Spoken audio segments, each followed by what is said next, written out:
প্রথম যে ব্যাংকটায় হামলা করো তারপরই প্রশাসন কেন অ্যালার্ট হলো না? সাথে সাথে অ্যালার্ট হওয়া, চিরুনি অভিযান শুরু করতো, পরেটা হলো কেন বলেন? কি করেছে ওখানে আর্মি? আপনি চিটাগাং জিওসির আন্ডারে ওখানে একটা ব্রিগেড আছে, একজন ব্রিগেডের আছে এখানে, সেখানে তারা কি করলো? আর্মি, আপনার গভর্নমেন্ট একটা বন্যা হলে আর্মি নামাই দেন, কেন ওখানে আর্মি আপনি দিলেন না কেন?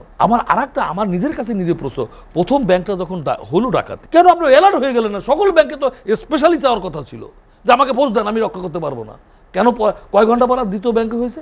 খন্দকার মাসুকুর রহমান মাসুক, আমরা যেটি নিয়ে আলোচনা করছিলাম কুকি চিন নিয়ে যে কথাটি সর্বোচ্চ যেটি আলোচনা এসেছে, বিএনপি মহাসচিব বলছেন সার্বিক ব্যর্থতা।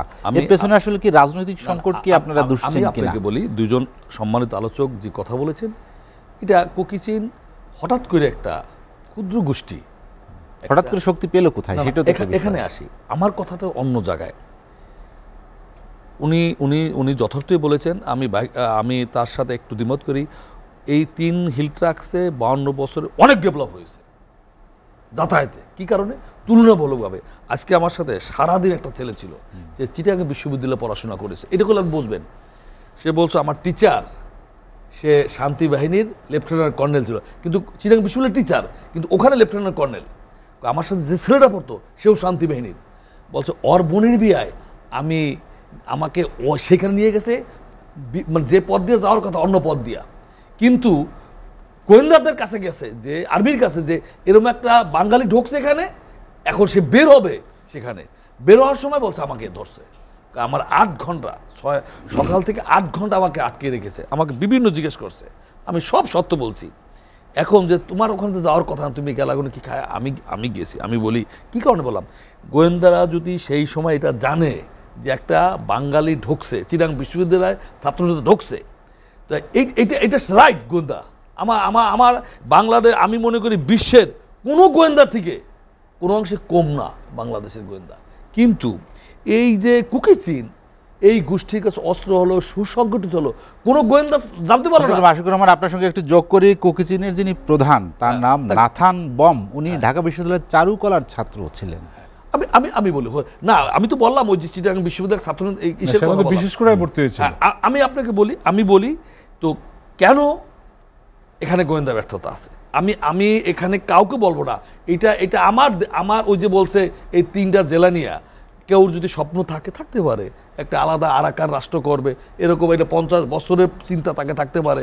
আপনারা জানেন কি না, শিবিরের একটাই থাকতো, ইংল্যান্ডে জিতবি কেমনে, 25 বছর টার্গেট এই কলেজ, কি বলে? হ্যাঁ, আর আমরা আমি লিখবি কালকে ক্ষমতায় আসতে হবে, কিসের 25? অত বই দেখি নাকি? 25 বছর ফ্যাক্ট, তাতে 25 বছর টার্গেট, যে এই শিক্ষা প্রতিষ্ঠানটা আমরা 25 বছর ইলেকশন জিতবো। খেয়াল করেন, ও হতে পারে এরকম এক গোয়েন্দা আমাকে বলছিল যে এই 3 হিল ট্রাক্স নিয়ে কাউসার ভাই ফর ইউর কাইন্ড ইনফরমেশন, এটা ম্যাপ দেখি কি, একটা স্মার্ট লোক তার কাছে বসা, এই লোকটা কে কুচকুচ করতেছে, বলছে ওখান থেকে আসছে আওয়ামী সমর্থিত লোক, যে এই ম্যাপ ট্যাপ ভবিষ্যতে আরাকান একটা স্টেট করতে চায় না, হতে পারে। কিন্তু আমার কথা হইল, আপনাকে একটা জ্ঞাতার্থে বলতে যে আমার এটা হলে আমি প্রত্যাহার করবো। আমরা দার্জিলিং যান, দার্জিলিং কিন্তু ওয়েস্ট বেঙ্গলে একটা জেলা নাকি কাউসার ভাই? দার্জিলিং জেলা, সেখানে ওটা কি গোখরার কি জানি ছিল, একটা আন্দোলন করছে না, তারা একটা আলাদা স্টেট চায়, ওটা একটা হিলের এরিয়া, আর ওয়েস্ট বেঙ্গলে সব সমতল। সেখানে সামরিক বাহিনী 24 ঘন্টা পাহারা দেয়। আমি মনে করি হিল ট্রাক্সে আমাদের অলিখিতভাবে সামরিক শাসন চলে, অলিখিত। কিছু ক্যাম্প তোলা হয়েছে, এটা সঠিক হয় নাই। 400 ক্যাম্প ছিল, এই ক্যাম্প তোলানো মোটেই সঠিক হয় নাই। আসেন, এই যে যেটা বলছে টাকার অঙ্ক দিয়ে না, প্রথম যে ব্যাংকটায় হামলা করো তারপরই প্রশাসন কেন অ্যালার্ট হলো না? সাথে সাথে অ্যালার্ট হওয়া, চিরুনি অভিযান শুরু করতো, পরেটা হলো কেন বলেন? কি করেছে ওখানে আর্মি?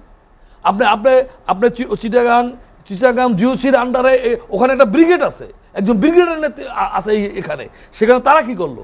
আর্মি, আপনার গভর্নমেন্ট একটা বন্যা হলে আর্মি নামাই দেন, কেন ওখানে আর্মি আপনি দিলেন না কেন? দ্বিতীয় ব্যাংকটা হলো কেন? আমার কথা ওইটা না, কয় টাকা গেছে না। আমার দেশের একটা ব্যাংক হইলো, এটা সিকিউর প্লেস, এটা ব্যাংক, এটা শিক্ষা প্রতিষ্ঠানে, একটা শিক্ষা প্রতিষ্ঠানে ঢুকে যদি একটা বাচ্চারে গুলি করে মারা তোলপাড় হয়ে যায়, হয় না? সেখানে কেন হবে? তাহলে এখানে গোয়েন্দা ব্যর্থতা, যেরকম বিডিআরে হয়েছিল। আমি এখন আর একটা জায়গায় বলতে চাই, যদি এদের কাছে অস্ত্র ছিল, ছিল না, ভারী অস্ত্র ছিল। যদি কোনো না কোনো দেশের বা সংস্থার, আমাদের দেশের বাইরে তাদের যদি সমর্থন না থাকে, তাহলে এই অস্ত্র কোত্থেকে পেল? আপনি বলেন, শান্তি বাহিনীর অস্ত্র কারা দিয়ে দিত বলেন? আমি একটা বলি, কাউসার ভাই, আমি জেলখানায়, একটা রুমের কাছে যাওয়া নিষেধ, আর যেখানে নিষেধ সেখানে কিন্তু কিরোসিন দাঁড়ায়, সত্যি ঘটনা। কি ওই রুমের সামনে কারারক্ষী বসাতে, তার পাশের রুমটা কোনো লোক থাকতে পারে না, চেয়ার নিয়ে বসাতে। কি ব্যাপার? একজন রিটায়ার্ড ক্যাপ্টেন, ইয়াং, সময়মতো বিয়ে করছে, তার ওখানে 30 বছর সাজা হয়েছে, তার হওয়া উচিত ফাঁসি। সামরিক কি কারণে? সে এরকম ওই সম্প্রদায়, চাকমা অথবা এই সম্প্রদায়, সে আমাদের বাংলাদেশের কিছু তথ্য সে বিক্রি করছে একটা দেশে, আমি নাম বললাম না। বিক্রি করার পর এটা বাংলাদেশের গোয়েন্দার কাছে ধরা খায়। ধরা খাওয়ার পর তাকে সেই দেশ টেক আপ করে নিয়ে যায়। নিয়ে যাওয়ার পর কিছু তাকে ফেরত দিতে হবে, কাছে ফেরত দিতে পারে, এইটার বিনিময় দিচ্ছে। আমি সঙ্গত কারণে বললাম না, আমি তার ওখানে গিয়েছি, তার মুড়ি বানানো খেয়েছি। সে সে লেখাপড়া করে, সেইখান থেকে আবার দ্বিতীয়বার যখন আমি কাশিমপুর আইসিকিউটি দেখেও আছে, ও বলে আমি তাকে একটা গেঞ্জি দিয়েছি। ইয়াং ছেলে, আর্মি অফিসার, এরকম তো হয় না। কিন্তু কাউন্টার, আপনি জানেন বিডিআরও ইন্টেলিজেন্স আলাদা আছে, ওদের নিজস্ব ইন্টেলিজেন্স আছে, আর্মিটা তো আছেই, র্যাবেরটাও আছে, যে আলাদা আলাদা আছে। না আছে না, তাহলে ওখানে আমাদের বর্ডার বিডিআর আছে না, তো এখন আর্মিরা আছে না, পুলিশের সোর্স আছে না, তাহলে তারা কেন এটা জানতে পারলো না এই ঘটনাটা? আমার কথাটা এখানে। আমার নিজের কাছে নিজে প্রশ্ন, প্রথম ব্যাংকটা যখন হলো ডাকাতি, কেন আপনার অ্যালার্ট হয়ে গেলেন না? সকল ব্যাংকে তো স্পেশালি চাওয়ার কথা ছিল যে আমাকে পোস্ট দেন, আমি রক্ষা করতে পারবো না। কেন কয় ঘন্টা পর আর দ্বিতীয় ব্যাংকে হয়েছে? হ্যাঁ, 16 ঘন্টা। তাহলে জনগণ যে বলে এই যে অমকের ঘটনাকে ধামাচাপা দেওয়ার জন্য এটা নাটক সাজানো হতে পারে, হতে পারে। খন্দকার মাসুকুর রহমান, আলোচনা শেষ করতে চাই, শেষ দিকে চলে এসেছি। এটি নিয়ে রাজনৈতিক বিতর্কের বাইরে রাজনৈতিক সমাধান খুঁজতে হলে কি প্রয়োজন আসলে? শুনে কোনো জিনিসই রাজনৈতিকভাবেই সমাধান করতে হবে এগুলো। আমি যেখানে বলতে চেয়েছিলাম গোয়েন্দা ব্যর্থ, এই কারণে বললাম, আমি অনুরোধ করব সরকারকে, বিভিন্ন বাহিনীর গোয়েন্দা থাকে দেশের কাজের জন্য, সেই গোয়েন্দা যদি বিএনপি দমনে আপনি ব্যবহার করেন, তাহলে আসল দরজা ফাঁক হয়ে যাবে, এরকমই ঘটনা ঘটবে। আপনি কি গোয়েন্দাগিরি করলেন? মির্জা ফখরুল ইসলাম আলমগীর, সজ্জন ব্যক্তি, বিএনপির সম্মানিত মহাসচিব, একটা ময়লার গাড়ি তার নেতৃত্বে ভাঙচুর হইল, সেই মামলা আপনি আমাদের হাবিবুর নবী একসময় ছাত্র দলের আপনার সেক্রেটারি ছিল, আপনার মহানগরী ছিল, 495টা মামলা নিয়ে এসে জেলে, 495টা মামলা নিয়ে সে তার সাজা, ফরমাইশি রায় সাজা হলো। এই যে 485টা মামলায় আপনি রিপোর্ট দিলেন, আপনার চার্জশিট দিলেন, চার্জশিটটা কি? এটাও তো এক প্রকার গোয়েন্দাগিরি করে তদন্ত করে দিলেন, সেইটা পারলেন, এখানে পারলেন না। এই গোয়েন্দাদের বিএনপি দমনে ব্যবহার করেন না, রাজনৈতিক কারণে তাকে ব্যবহার করেন না। কোন সময় কি ঘটনা, দরজা ফাঁক হয়ে গেছে, কোন সময় যে এইটা বুমেরাং হয়ে যাবে, এটা দেশের জন্য খুবই মারা। এক ঘটনা আমরা বিডিআরের ঘটনা আমরা খেসারত দিতেছি না? পৃথিবীর কোথাও ইতিহাসে নাই এত সামরিক বাহিনীর অফিসার মারা গেছে, তারপরও কি আমাদের শিক্ষা হলো না? এটা যদি বিএনপি সরকার ক্ষমতায় থাকতো, আমি তাই বলতাম যে আপনার ব্যর্থতা। হিল ট্র্যাক্সকে বিষয় মাথায় রাখতে হবে আলাদা।